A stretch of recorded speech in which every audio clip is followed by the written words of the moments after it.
இறைவார்த்தை கேட்டு இதயத்தில் ஏற்று எந்நாளும் வாழ்ந்து என்றும் பறைசாற்று இறைவார்த்தை கேட்டு.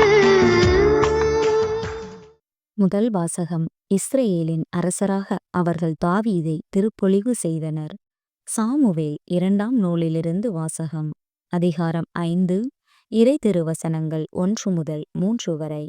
அந்நாள்களில் இஸ்ரவேலின் அனைத்து குலங்களும் எபிரோனுக்கு வந்து தாவீதிடம் கூறியது: நாங்கள் எலும்பும் சதையுமானவர்கள். சவுல் எங்கள் மீது ஆட்சி செய்த கடந்த காலத்திலும் கூட நீரே இஸ்ரவேலை நடத்திச் சென்றவர். நீயே என் மக்கள் இஸ்ரவேலின் ஆயனாக இருப்பாய். நீயே இஸ்ரவேலுக்கு தலைமை தாங்குவாய் என்று உமக்கே ஆண்டவர் கூறினார். இஸ்ரவேலின் பெரியோர்கள் எல்லாரும் அரசரை காண எபிரோனுக்கு வந்தனர். அரசர் தாவீது எபிரோனில் ஆண்டவர் திருமுன் அவர்களோடு உடன்படிக்கை செய்து கொண்டார். இஸ்ரவேலின் அரசராக அவர்கள் தாவீதை திருப்பொழிவு செய்தனர். இது ஆண்டவரின் அருள்வாக்கு. இறைவா, உமக்கு நன்றி. பதிலுரை பாடல். பல்லவி. அகமகிழ்வுடன் ஆண்டவரது இல்லத்திற்கு போவோம். அகமகிழ்வுடன் ஆண்டவரது இல்லத்திற்கு போவோம். ஆண்டவரது இல்லத்திற்கு போவோம் என்ற அழைப்பை நான் கேட்டபோது அகமகிழ்ந்தேன். எருசலேமே, இதோ நாங்கள் அடியெடுத்து வைத்து வாயில்களில் நிற்கின்றோம். அகமகிழ்வுடன் ஆண்டவரது இல்லத்திற்கு போவோம். ஆண்டவரின் திருக்குலத்தார் ஆங்கே செல்கின்றனர். இஸ்ரவேல் மக்களுக்கு இட்ட கட்டளைகளுக்கிணங்க ஆண்டவரது பெயருக்கு அவர்கள் நன்றி செலுத்தச் செல்வார்கள். அங்கே நீதி வழங்க அரியணைகள் இருக்கின்றன. அவை தாவீது வீட்டாரின் அரியணைகள்.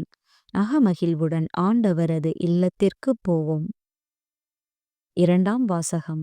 தந்தையாம் கடவுள் நம்மை விடுவித்து தம் அன்பார்ந்த மகனின் ஆட்சிக்கு உட்படுத்தினார். திருத்தூதர் பவுல் கொலோசையருக்கு எழுதிய திருமுகத்திலிருந்து வாசகம். அதிகாரம் 1. இறை திருவசனங்கள் 12 முதல் 20 வரை. சகோதர சகோதரிகளே, தந்தையாம் கடவுளுக்கு நன்றி செலுத்துங்கள். அவர் இறைமக்களுக்கான ஒளிமயமான உரிமை பேச்சில் பங்கு பெற உங்களை தகுதியுள்ளவர்கள் ஆக்கியுள்ளார். அவரே இருளின் அதிகாரத்திலிருந்து நம்மை விடுவித்து தம் அன்பார்ந்த மகனின் ஆட்சிக்குட்படுத்தினார். அம்மகனால்தான் நாம் பாவ மன்னிப்பாகிய மீட்பை பெறுகிறோம். அவர் கட்புலனாகாத கடவுளது சாயல், படைப்பனைத்திலும் தலைப்பேறு. ஏனெனில் விண்ணுள்ளவை மண்ணிலுள்ளவை, கட்புலனாகுபவை கட்புலனாகாதவை, அரியணையில் அமர்வோர், தலைமை தாங்குவோர், ஆட்சியாளர், அதிகாரம் கொண்டோர் ஆகிய அனைவரும் அவரால் படைக்கப்பட்டனர். அனைத்தும் அவர் வழியாய் அவருக்காக படைக்கப்பட்டன. அனைத்துக்கும் முந்தியவர் அவரே. அனைத்தும் அவரோடு இணைந்து நிலை பெறுகின்றன. திருச்சபையாகிய உடலுக்கு தலையும் தொடக்கமும் அவரே. எல்லாவற்றுள்ளும் முதன்மை பெறுமாறு இறந்து உயிர்த்தெழுவோருள் அவர் தலைப்பேறு ஆனார். தம் முழு நிறைவும் அவருள் குடிகொள்ள கடவுள் திருவுளம் கொண்டார். சிலுவையில் இயேசு சிந்திய இரத்தத்தால் அமைதியை நிலைநாட்டவும் விண்ணிலுள்ளவை மண்ணிலுள்ளவை அனைத்தையும் அவர் வழி தம்மோடு ஒப்புரவாக்கவும் கடவுள் திருவுளம் கொண்டார். இது ஆண்டவரின் அருள்வாக்கு. இறைவா, உமக்கு நன்றி. நற்செய்திக்கு முன் வாழ்த்தொலி. அல்லேலூயா, அல்லேலூயா. ஆண்டவர் பெயரால் வருகிறவர் போற்றப் பெறுக. வரவிருக்கும் நம் தந்தை தாவீதின் அரசு போற்றப் பெறுக. அல்லேலூயா. நற்செய்தி வாசகம். இயேசுவே, நீர் ஆட்சியுரிமை பெற்று வரும்போது என்னை நினைவிற்கொள்ளும். லூக்கா எழுதிய தூய நற்செய்தியிலிருந்து வாசகம். அதிகாரம் 23. இறை திருவசனங்கள் 35 முதல் 43 வரை. அக்காலத்தில் இயேசு சிலுவையில் தொங்கிக் கொண்டிருந்ததை மக்கள் பார்த்து கொண்டு நின்றார்கள். ஆட்சியாளர்கள், பிறரை விடுவித்தான், இவன் கடவுளின் மெசியாவும் தேர்ந்தெடுக்கப்பட்டவனுமானால் தன்னையே விடுவித்துக் கொள்ளட்டும் என்று கேலி செய்தார்கள்.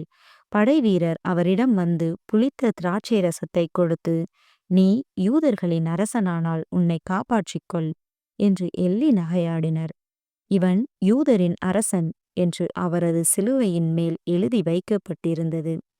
சிலுவையில் தொங்கிக் கொண்டிருந்த குற்றவாளிகளுள் ஒருவன், நீ மெசியாதானே, உன்னையும் எங்களையும் காப்பாற்று என்று அவரை பழித்துரைத்தான். ஆனால் மற்றவன் அவனைக் கடிந்து கொண்டு, கடவுளுக்கு நீ அஞ்சுவதில்லையா? நீயும் அதே தீர்ப்புக்குத்தானே உள்ளாகியிருக்கிறாய். நாம் தண்டிக்கப்படுவது முறையே, நம் செயல்களுக்கேற்ற தண்டனையை நாம் பெறுகிறோம். இவர் ஒரு குற்றமும் செய்யவில்லையே என்று பதிலுரைத்தான். பின்பு அவன், இயேசுவே, நீர் ஆட்சியுரிமை பெற்று வரும்போது என்னை நினைவிற்கொள்ளும் என்றான். அதற்கு இயேசு அவனிடம், நீர் இன்று என்னோடு பேரின்ப வீட்டில் இருப்பீர் என உறுதியாக உமக்குச் சொல்கிறேன் என்றார். இது ஆண்டவரின் அருள்வாக்கு. கிறிஸ்துவே உமக்குப் புகழ்.